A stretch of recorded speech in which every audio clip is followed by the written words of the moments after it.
Hello, wonderful to see so many of you joining us from all over the globe. So, good afternoon and good morning, good evening. A very warm welcome wherever it is that you're signing in from.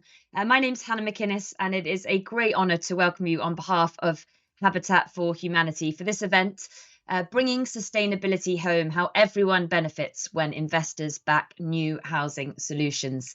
This is a really precious chance to come together and to consider how we can build innovative capital and grow shelter tech solutions which are capable of disrupting the housing market and housing markets everywhere.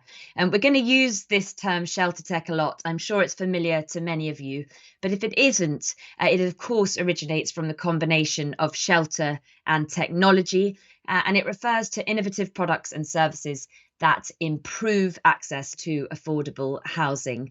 So, we've assembled a truly inspirational panel to help us unpick and delve into this pressing issue, to share their experiences of connecting investment opportunities with new shelter tech solutions. And we're going to hear what it's like to be the CEO of a climate smart shelter tech business. We'll get insight into opportunities for impact focused investors too.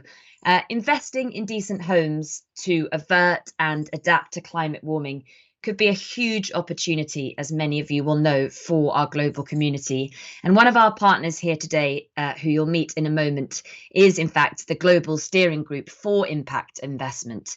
And they've looked at this case for this last year and concluded there are significant opportunities for new impact based investment vehicles and business models to address the decent homes challenge.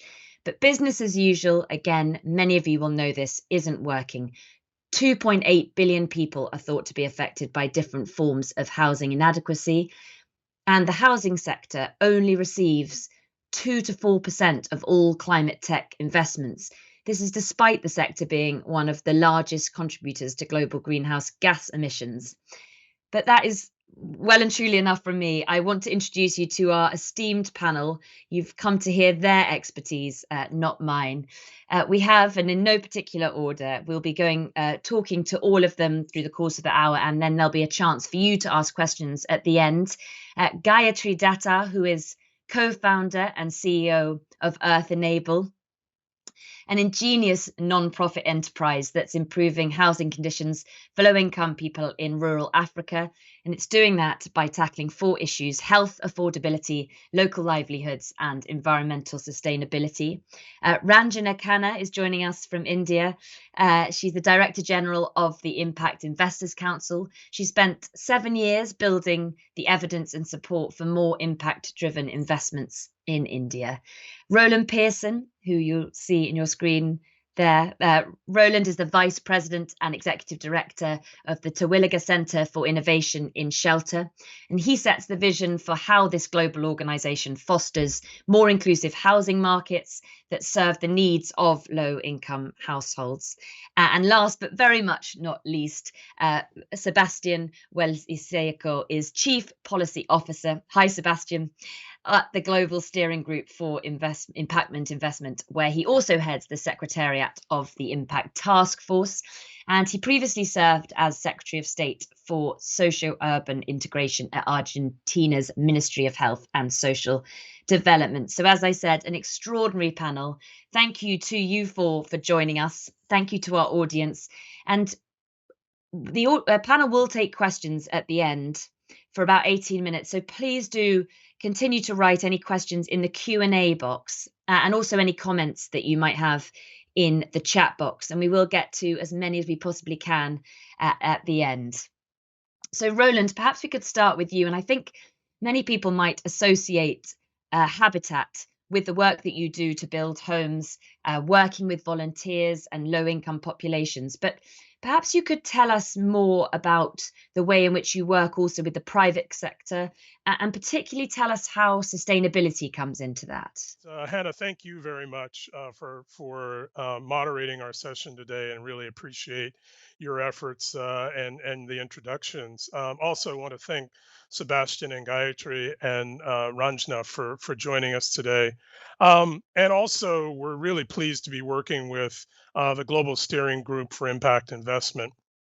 Um, As you said, many people may know Habitat for Humanity for a model that really has been at its core in its almost 50 years of bringing communities and volunteers together to build homes, largely single family homes. And we've been doing that in 70 countries, as I said, for almost 50 years. And over that 50-year period, almost 50-year period, we've helped 46 million people to improve their living conditions, which is a large number, and we're quite proud of it. However, as you noted, the global housing deficit is 2.8 billion and growing, and most of it is in the global south. And so a few years ago, the CEO and the board and other leaders at Habitat for Humanity said, look, our mission is to ensure that everyone, literally everyone, has a decent place to live, and that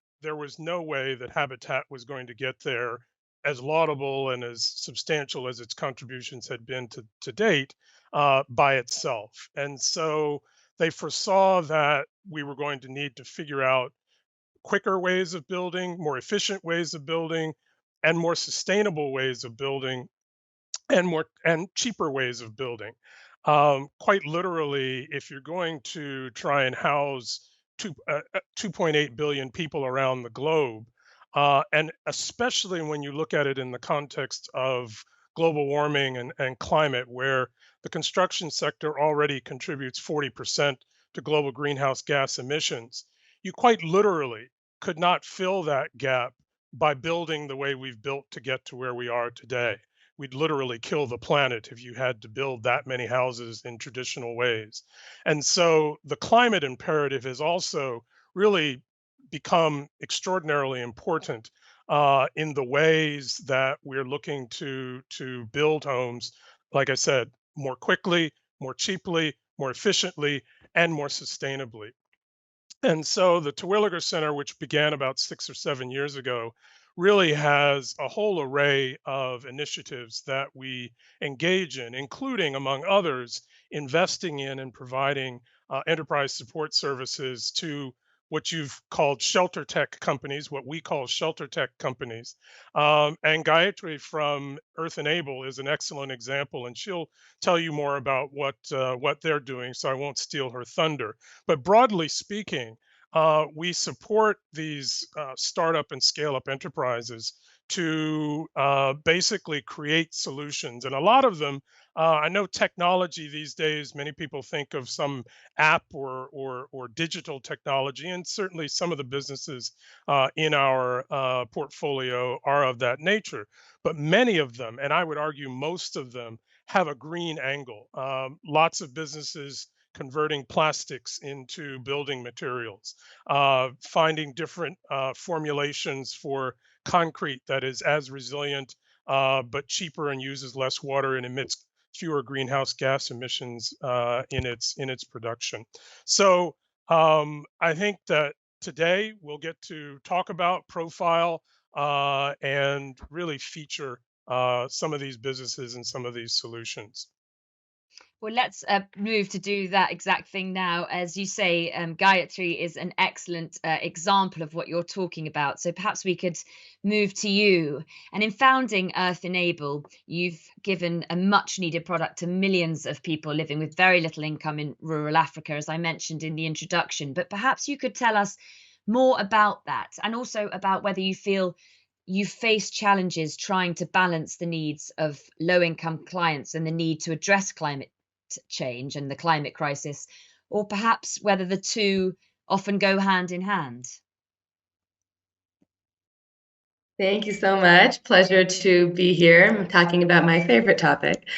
So I think that the question's an interesting one. So first, to quickly introduce Earth Enable, we build affordable housing products, design and build affordable housing products that are based with earth, wood, other natural materials, and sell them through a franchise model across a couple countries in East Africa. So Rwanda, where I currently am, as well as Uganda and Kenya. And one of the things that's very interesting is that currently the rural population in Africa is extremely green in how they build. 97% of Rwandans build with earth currently and live in structures made with earth. However, as we see, two things are happening. One, people are wanting to move to more modern shelters as they have incomes increase, which is a good thing. But often those more conventional building materials can be very bad for the planet, as Roland mentioned. But the other thing is that with extreme rains and other climate patterns happening, it's simply not possible to build the same way that we used to build with Earth. A much bigger foundation is needed. You do need to have other reinforcements to make sure that the house is actually resilient to extreme weather, which is more and more common. We're seeing landslides and houses falling down basically every rainy season, and people do really live in terror of the heavy rain coming on board. So for us, we have, in some ways, it kind of goes both ways, because in some ways, because people are so used to building with Earth already, what we are able to do is modernize, improve, and stabilize Earth-based technologies. So that means, for example, our flaxseed oil-based resin can coat in adobe block so that it becomes weather resistant and resilient against changing climates. But is still based in Earth, still saves 19 tons of carbon emissions compared to a house built of conventional materials. So in some ways, because Rwanda already builds very green, all of East Africa actually builds very green already, leaning into that presents a lot of opportunity because it's not necessarily a big shift away from what people are already doing. So essentially, keeping existing materials, keeping Africa green. In other ways, it's much more expensive to make sure that we have adequate foundations to respond to extreme weather events, which are happening. So as a result, I think it's in some ways more expensive, in some ways less expensive to be both climate friendly and climate resilient. It's fascinating, and so many questions more to ask about how it all works. But perhaps you could tell us about the scaling up. I mean, you started the journey in 2013, didn't you? So that was a whole decade ago. Uh, Yeah. How have you been scaling your business since then, or particularly what sorts of financial support have you sought, and what has that taught you? Yeah, so when we first started, we were actually debating what legal structure we should be starting with and what type of financing we would need. And essentially what we realized is that housing both has so many market failures around it, from the products themselves not being affordable to the people who need the products the most. Concrete just completely unaffordable, which is why 80+% of rural Rwandans have a dirt floor. But in addition to just the products not being available, it's also supply chains. Getting stuff around dirt roads is very complicated. It's also the workforce. There's not an organized masonry system. There's not an Angie's List. There's nothing like this that Mm. that people can count on to know who's going to be a good person for workmanship and who is not. Financing doesn't exist. The poorest people on earth pay with their houses with cash for the most part. Obviously, some Terwilliger portfolio companies are addressing that, but for the most part, that continues to be a big market failure. And then policy. I mean, building with earth was illegal in Rwanda until a couple of years ago, despite being extremely prevalent. So as a result, we knew that we would have to address each one of these market failures, and the way we could have done that with a lot of equity to do so. But really what we realized is, in order to serve the lowest income people that we needed to, and to scale as fast as we wanted to, and to invest what we needed to in research and development, we would need to be fueled by investors who really kind of understood that this is a 20-year game. This is not something that's going to have significant returns without a pretty big influx of capital to first address the market failures. So we decided to actually incorporate as a nonprofit that owns for-profits in Rwanda, Uganda, and now Kenya. So what that means is that we get a lot of grant capital into our parent nonprofit, which then invests equity into the for-profits. And this hybrid structure kind of reflects what I see as the investability in the housing sector. So some grant capital is absolutely needed to spur the innovation and address the various market failures that exist. But then once you figure out the business model, we've had, I think, 7 business models over the course of the last 9 years of doing this, because it's constant iteration, constant pivoting, constant figuring out, okay, what are the tweaks we need to make for different markets? How do we improve the product and make something with literally free materials? We use local dirt and find a way to make a product that can compete with cement and concrete. So all of that, I think, once you figure it out, then it becomes a very interesting commercial venture. So I expect that within a couple of years, we'll be looking to raise impact investing dollars in order to actually be able to produce a return, especially on the financing side of things. I think that kind of working capital, now that we've spent millions of dollars of grant money to figure out the business, now is the time that we can accept different types of capital, and that will really make sense for where both the industry is as well as where our company is. Really interesting, and also a good time, I think, to bring in Sebastian, because of course, listening to Gayatri talk about those challenges and what they've been through in the past 10 years, looking for financial support. First of all, Sebastian, in terms of the Global Steering Group, what are your reflections on that? Great to be here with you all, and thank you, Hannah, for the amazing intros. I had a few notes taken down, and then listening to Roland and now to Gayatri, I changed everything I wanted to say. And above all, I want to say I'm a fan of Gayatri and Earth Enable. I didn't know about your work, so it was so amazing to hear to everything you were saying. So I'm looking at my notebook. It's full of notes from the things you just said. So I would say like 2 things. Setting the big picture, and then I will try to connect with what Gayatri was sharing from her experience. In the world of impact investment, and we at the GSG with presence in over 40 countries, we work to connect more capital, more impact capital with the social and environmental agenda, right? Because we are convinced that our development challenges, say the SDGs, or our aspiration to achieve a just transition to net zero economies that leave no one behind, whatever framing you want to use, that means that there never will be enough public money to address that agenda. And if we don't align private capital with those goals, well, then we are lost, and we will not be able. And you may be familiar with these numbers. So the global financing gap to meet the SDGs, for instance, is not less than $4.7 trillion a year from now to 2030. At this rate of investment, what we call the 2030 agenda, in reality today, it could well be the 2100 agenda, because we'll not get there. And it's I'm speaking now from Argentina.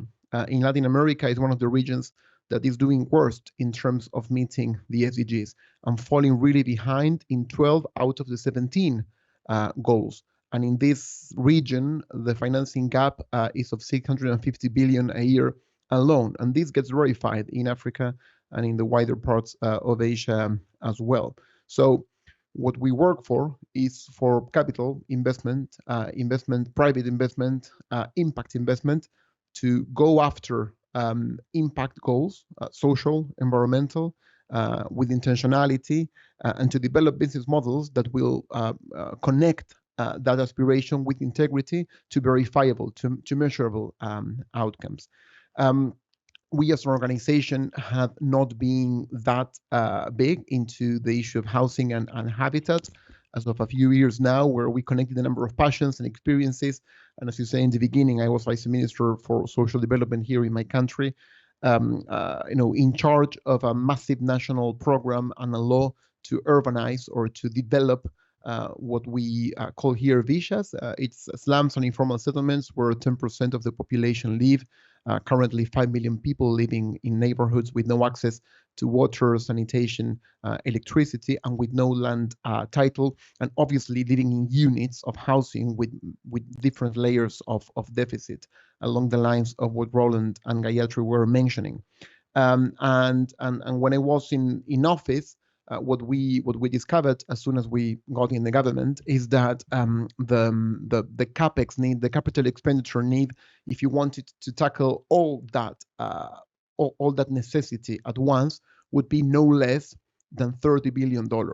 But in a wonderful year, the government, with federal programs where it would give subsidies to provinces or to municipalities to urbanize the number of slums, in a very good year, the government would be pumping $50 to $70 million. So if you have a problem of 30 billion and your solution is to pump in 50 million, what you're saying to basically society is, well, wait in line, maybe in 250 years, it will be your turn. But what you're saying in reality is that you're not investing at a rate that's enough to cope with the growth of the need. This number, this tragic number that we see in Argentina, verifies globally. And globally, with the GSG, we estimate that the need to invest only in informal settlements, which is roughly around the world 1 billion people. So 1 billion people of the 2.8 billion that Roland was referring to in the beginning. If you wanted to do that, you would need $6.6 trillion.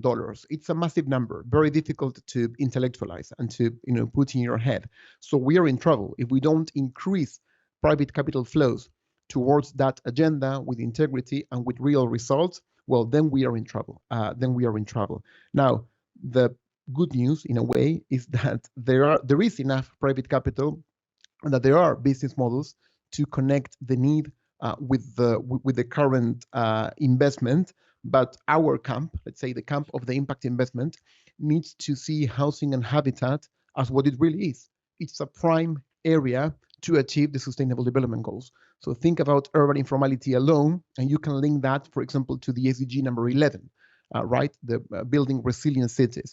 But in the end, you are talking about health and you're talking about education and all of the other areas where Gayatri was speaking about so eloquently. So what we're saying is unthinkable that you can claim to be fighting for development, that you can claim to be working to deliver the SDGs or a just transition to net zero economies.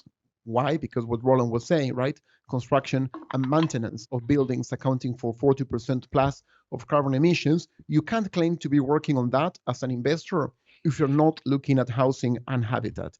There are models, there are ways to pay for this, and I don't want to take much time. Perhaps we can come back to that later. And I would like to add something relating to what Gayatri was saying in terms of who is investing in this and how we can think about models to repay for these investments. We certainly should come back to that later, but I think when you're talking about these huge numbers across the world, it's a good time to move to India. Of course, it's home to the world's largest population and at the same time leads the global housing shortage. We understand there's an estimated shortage of 19 million housing units. 95% of this is at the low-income household level, but it has firm commitments to carbon reduction and is also, of course, renowned for its entrepreneurial culture. So Ranjana, it's a lovely moment to welcome you, to hear your experience. Do you feel hopeful when you consider its entrepreneurial culture, even in face of those statistics I've just delivered? Thanks, Hannah, and thanks everybody for having me here today. I really feel a lot overwhelmed by listening to everybody's views. Really inspired by Gayatri. We are a national advisory board for GSG, so really a fan of what GSG has been trying to achieve at the world level. So really great to be here today amongst all of you here. And thanks, Hannah. Thanks for bringing in the talk of India. We are, of course, the largest population in the world now, and alongside that, we're also home to 500 million underserved population with varying income levels and vulnerabilities. So there's no doubt about that. But I would say that we are also a thriving economy in terms of rising entrepreneurship, conducive business and investment environment, aspiring small to middle income groups, and a vibrant impact investing ecosystem. So as an organization, Impact Investors Council now has been creating data-backed evidence for the growth and evolution of impact investing industry in India now for the last 4 years, and we have data last 12 to 13 years for Indian impact investing. Uh, in the last decade, we have witnessed close to $21 billion of impact investments going into the social sector through more than 800 enterprises, and who are trying to create products and services for the underserved. So there is a growing realization in the overall ecosystem that there is a huge population which is underserved, and for which there is a growing need for different sort of products and services. And this impact investments, they are growing at the rate of 17 to 18% every year. In 2002 alone, we saw impact investments to the tune of $5.6 billion. And I mean, in that sense, I would say that India is truly the impact lab for the world. You see so many solutions getting built every year across sectors, across social needs. Whether it is a healthcare solution, which is finding a non-invasive or a non-radioactive alternative to early detection of breast cancer, which comes at maybe a fraction of a cost to the, what would normally people go and get at the hospitals, or building vernacular solutions for the outreach of education and businesses to the far out corners and villages in India. uh, and I think the point which I'm trying to make here is that uh, these are all equity numbers which you're talking about, and then there is a very robust debt ecosystem as well in India, which is trying to help build the ecosystem for building products and services for this huge population of ours, which is still unfortunately underserved.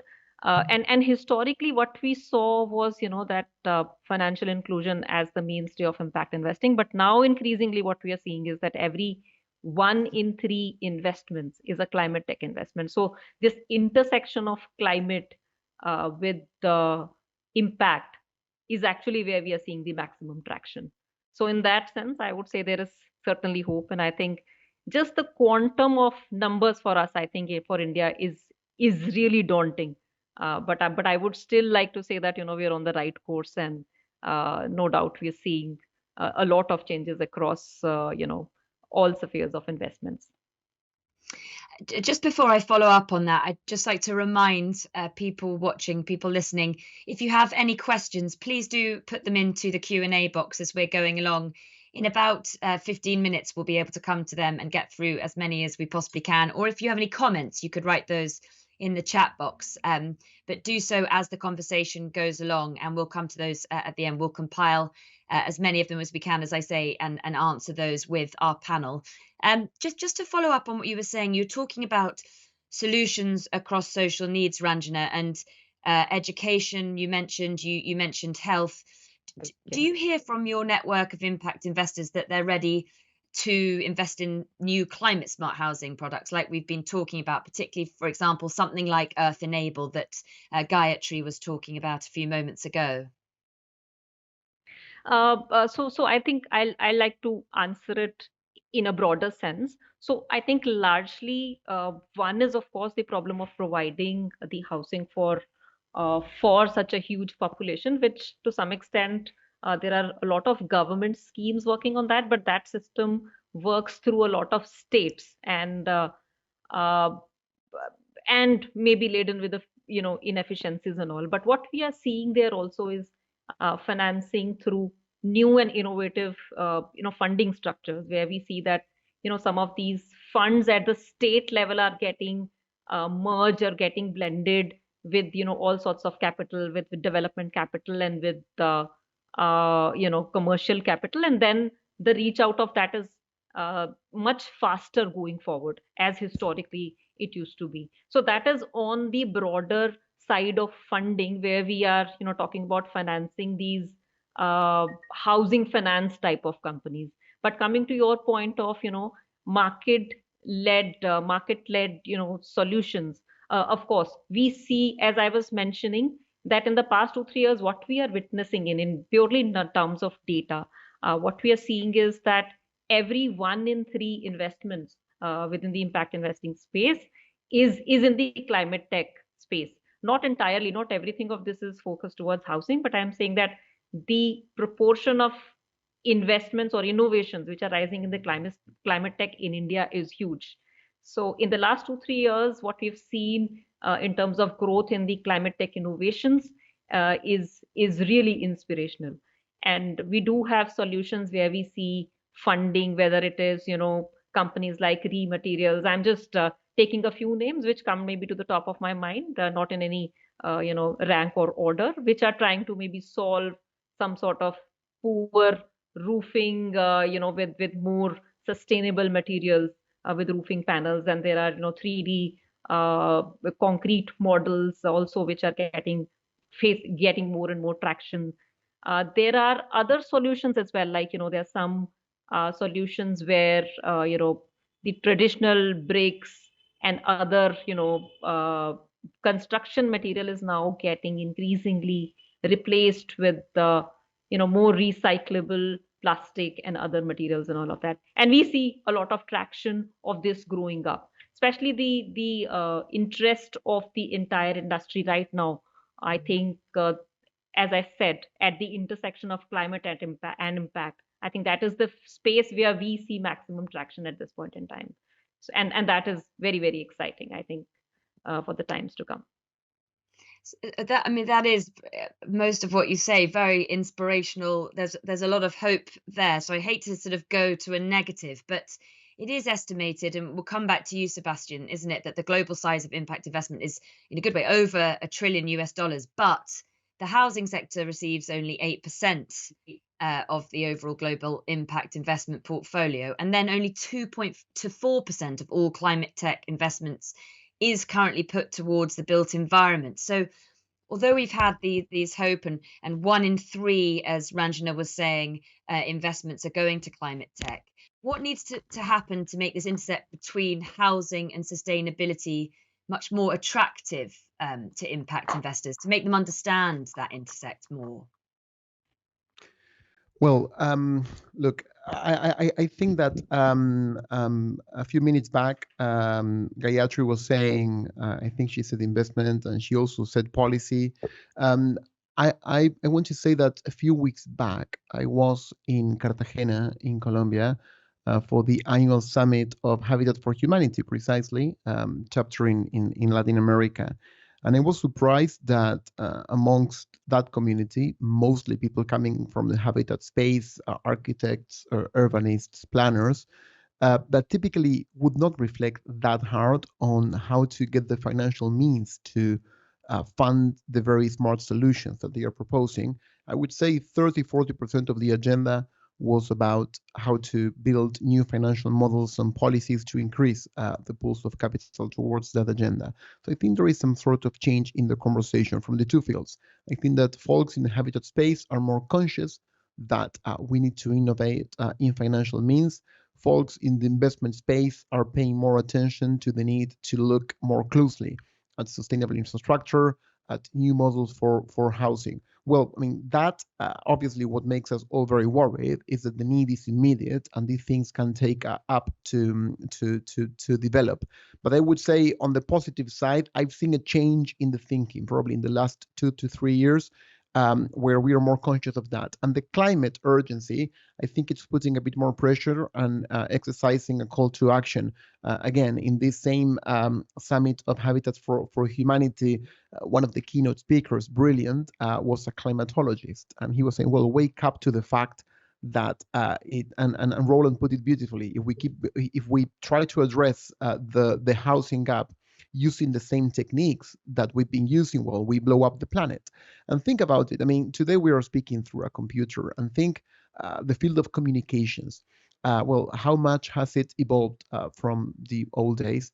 And think about how we build homes. So how we build homes is roughly, and I don't want to be unfair, it's roughly done the same way it was done maybe 150 years ago, 200 years ago, with a brick on top of another brick. And we are not communicating through pigeons, right? We are communicating through the internet and things like this.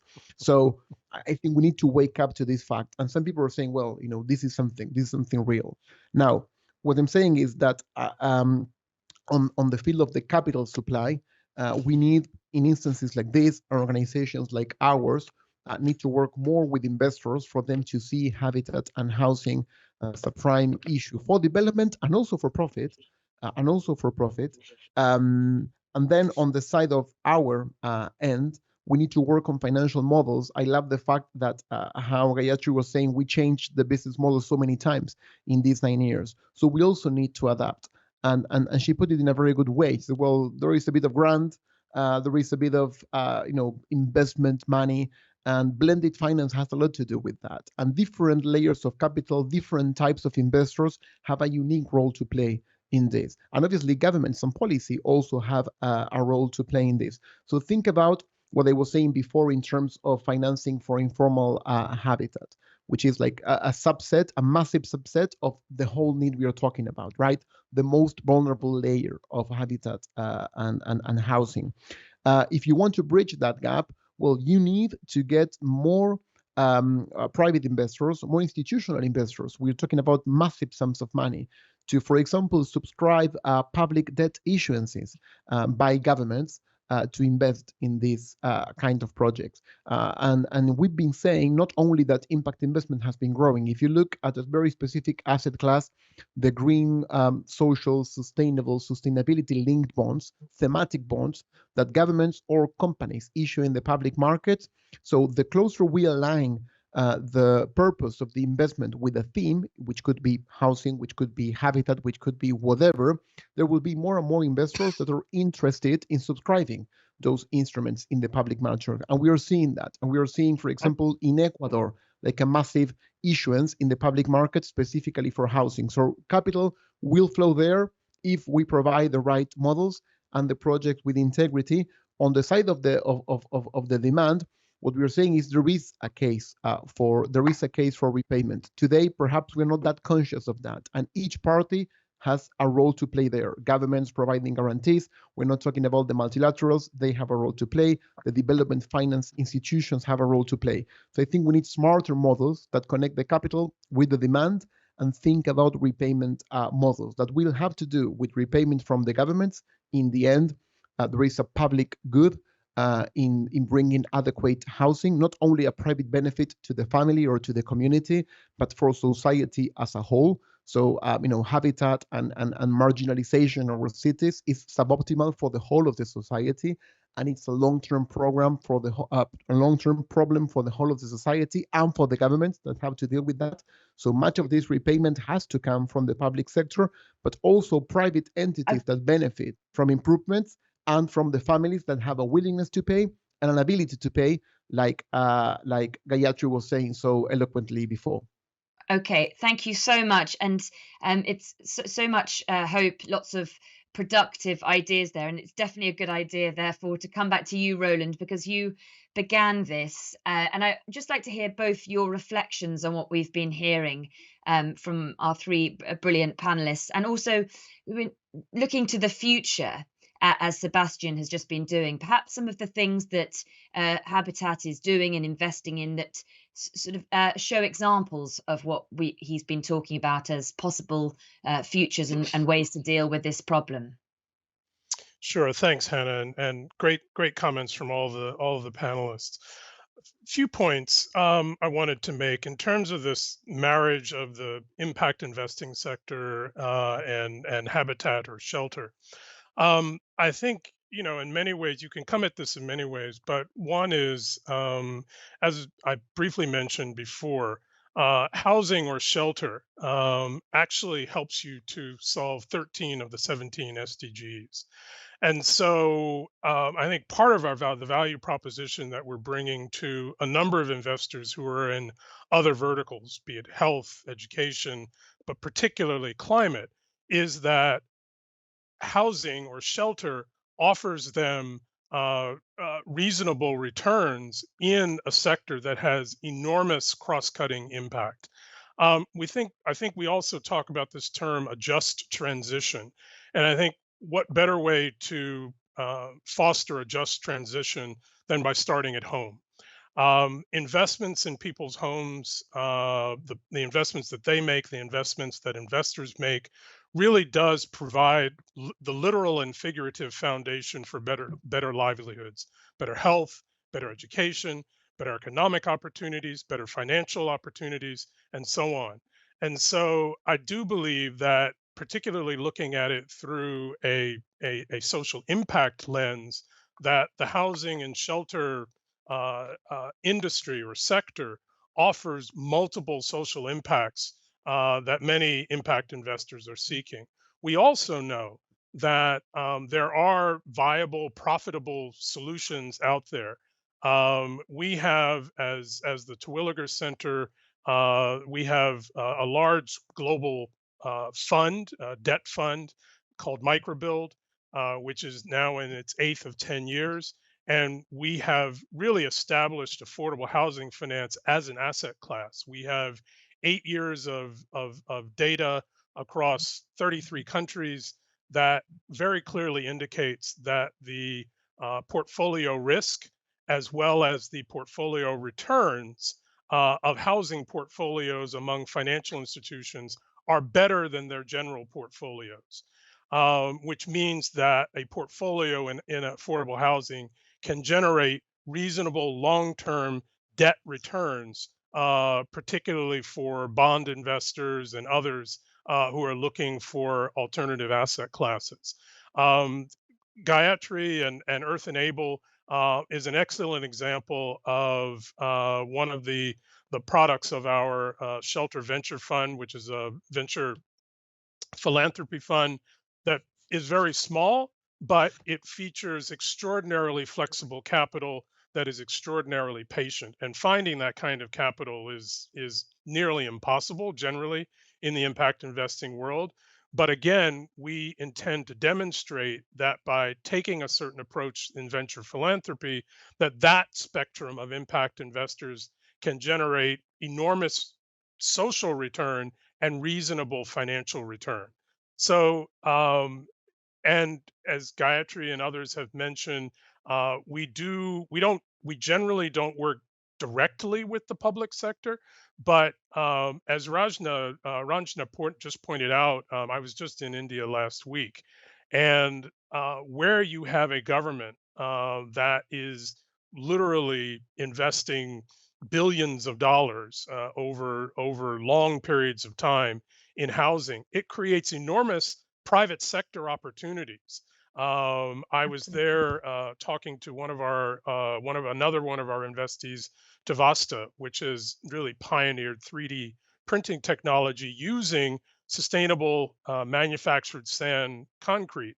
And they are poised really to generate tremendous, again, social impact at scale in a profitable business model. So I think we have, again, 5, 6, 7, 8 years of evidence of serious social impact across a number of SDG metrics, as well as reasonable financial returns that the impact investing community really should be taking a much closer look at. Really fascinating, and I think it's a good time. You know, everybody's referenced you, Gayatri. It's a while since we heard about Earth Enable from you in this discussion, and I'm just really interested to hear how you feel this is received by the people you are giving it to. Often there's a mindset that the ways of the West, the materials that the West has been building with for a while, is the future, is progress. Is what you're doing well received in the communities that you bring it into? Do you have to slightly educate as you go along as to what you're doing and why it is the way forward?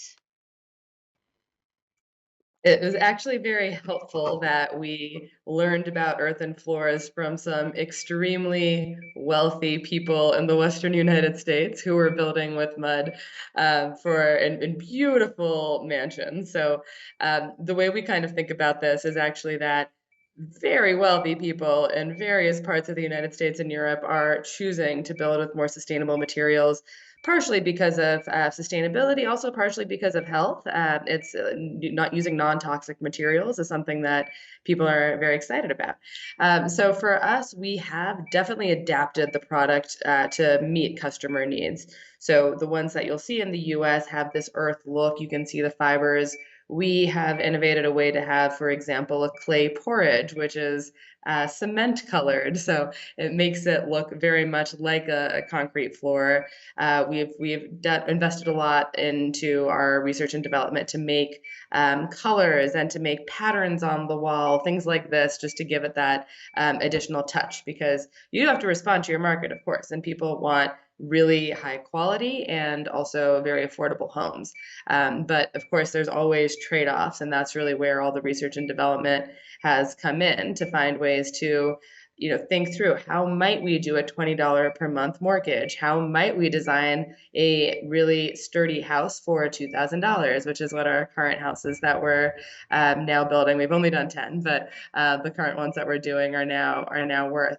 So I think responding, being very close to the customers, and obviously in a village in Rwanda right now, is very important to being able to understand exactly what are the needs, what are the abilities to pay, what are the constraints, and then to find ways to use whatever networks already exist. So we work very close with the local government, for example, and that has also helped a lot in terms of market education. So the local government is very trusted. So then having them actually see, touch, feel, take a chair to one of our floors, for example, has been a very helpful marketing technique. So I'd say that it has required a lot of education. It has required a lot of iteration. But ultimately, what people want is a safe, dignified house that they're proud of. And this has been mentioned over and over on the panel, but I think it's really worth emphasizing one more time. I think housing is the most important thing to people. When you even think about yourself, most likely when you got your first pay raise, you probably moved into a nicer place. It's absolutely human to want to live in a place that feels safe for you and your family. We've seen that with Give Directly, an unconditional cash transfer program that has been scaled in many parts of Africa. People spend a huge amount of money on housing improvements when they get an unconditional cash transfer. We know this matters to people. We know it impacts health. Having a floor has been shown to reduce diarrhea by 49%, parasitic infections by 78%. We've talked about the climate impacts already. Our floor has 96% fewer carbon emissions than concrete. And then the jobs. I mean, housing has always been a big job creator, has always been a big wealth creator, both in the generational wealth that it creates as well as in the construction process. And ultimately finding ways to incorporate and actually centralize, I think, make sure that the franchisees and local masons who become franchisees of Earth Enable are at the very center of this income generation is another way that we can create these livelihoods and jobs. So I just wanted to just paint a bit more of a picture of what Roland was saying about the 13 SDGs. This isn't Earth Enable, this is just the housing sector. It's been one of the most underinvested sectors, I think, that there is, as we've talked about. I didn't know it was only 3 to 4% of climate tech, but given how important it is to every customer, and given just how clearly it impacts all of these other development outcomes that we care about, certainly believe it deserves more attention. That's so interesting to hear that about, yes, the research at the beginning and the wealthiest people using, of course, floors of much the same materials in the States. We've got some questions coming in from the audience, and I want to turn to you, Ranjana, because we've talked a lot about, and Sebastian particularly, about the government role in all of this, and you gave us lots of reasons for hope. But what about the role of the government and how much support they're giving in India, particularly? Are they stepping up when it comes to impact investment, and particularly, obviously, with climate tech solutions that you were talking about earlier? So specifically around housing, Hannah, there is a lot of emphasis by the government, and there are so many governmental programs specifically designed around providing housing, and specifically for the underserved communities, across different states, across different sectors, and all of that. The real challenge there occurs is that the funds are committed. Housing in India is a state subject, and the way it is administered is that all these funds are then allocated to different states, and then it's the state's call that how they deploy this capital finally. What really happens is I think then the efficiency of the states, that how efficiently they are deploying this capital. But what we are now seeing is more and more innovative, way in which some of the states are coming up and, getting and deploying these funds. These governmental funds are definitely there, but how do you use these funds to actually crowd in some of the commercial capital is where, the real skill or real innovativeness of the states come into play. But as I said, I think encouraging thing is that we are seeing a couple of states, trying to build in models where they are blending these, catalytic funds or government development funds along with the commercial capital, so that they come up with a larger pool which can be used for both purposes, both for, the elements of, say, philanthropy, as well as the elements of, actual investing. So that kind of model, to our mind, I think will work the best for the sector, because there will be some elements which will need the support which a government funds can do. But certainly, I think in terms of schemes and funds allocation, it is very much there. It's the deployment of that way where we see that we need more and more impetus from the state side. Okay, thank you. Well, Sebastian, a question in the chat for you, asking whether you could provide examples of financial vehicles which are targeting access to housing, perhaps in emerging markets. Yeah, sure. And in line with what Ranjana was saying, I think it's more impetus and smarter impetus from governments. In Argentina, back in 2019, we passed a law to create a national program to urbanize the slums. And in that law, we included something that was quite innovative. That by law, we created a private-public fund set up as a trust fund that could merge public money with funding from multilaterals, and it was by law enabled to go out and emit debt and issue debt in the public markets. So it was the first ever dedicated fund, mission locked in, to invest only in these slums, and able to be guaranteed by national, sovereign guarantees dedicated to informal habitat. Now, the new administration used that in a different way, but it kept the mission. The government created a specific tax temporary during the pandemic to fund this trust fund. The trust fund is alive. It has a lot of untapped potential, but I think around the world is the first government-led public-private thematic vehicle that I've seen, and it allows for a lot of flexibility to do things at the federal level, at the provincial level, at the municipal level. So I would think examples like those are, to me, are quite encouraging, and it speaks to the fact that I don't know if we need more government investment. I think we need smarter government investment in many countries. At least in Latin America, we see that sometimes the government response is to build a few houses and to give them away, quasi for free, and take pictures with the people who receive those houses, the lucky ones. But every time I see a picture like that, what I really see is the 99.99% that will never get a solution.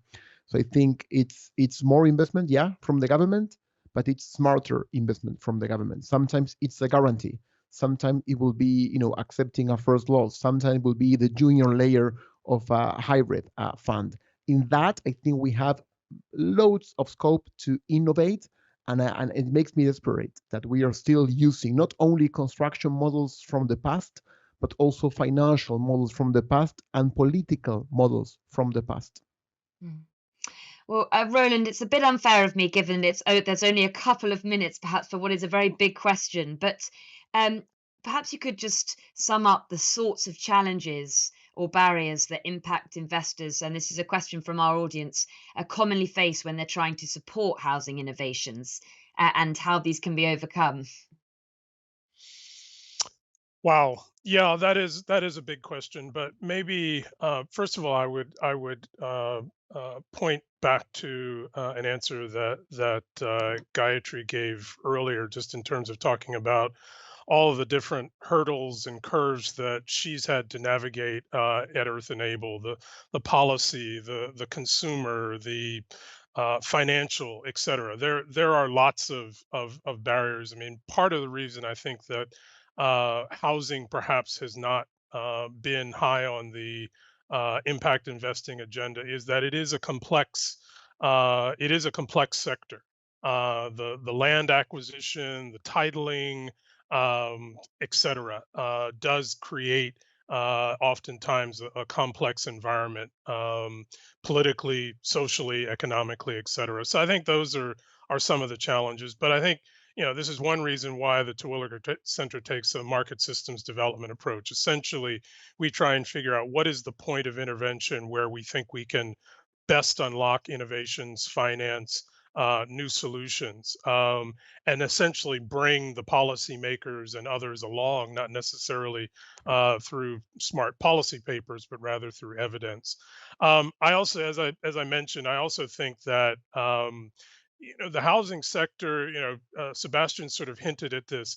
Those within the housing sector have been fairly insular, and have not really seen themselves as part of the climate community or the health community or others. And those intersections really need to be seen and need to be exploited. And I think about it, as I mentioned, our microbuild fund. I mean, probably financial inclusion or microfinance, as some people may call it, is perhaps the original impact investing asset class. So you have impact investors out there who are quite used to have been investing in financial inclusion for 10, 15, even 30 years, but didn't really see the housing sector.